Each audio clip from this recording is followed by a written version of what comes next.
How to convert your PDF file into PowerPoint presentation. Hi guys, in this video I will show you how you can convert your PDF file into PPT or PowerPoint presentation. So without wasting your time, let's get started. So to convert your PDF file into PPT or PowerPoint presentation, first of all you have to open your Google and here search for I love PDF and click on this first website and just scroll down and here you have to click on PDF to PowerPoint. Click on it and click on select PDF file and click on media picker and here you have to select the file that you want to convert from PDF to PPT.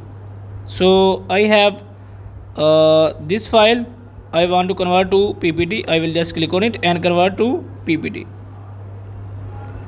And now it has been converted, so I will have to download PPT and click on open, and from here you can select any software that you want to open. So guys, you can see I have successfully changed my PDF to PPT document. If this video is helpful for you, please like the video and subscribe to our channel. Thanks for watching.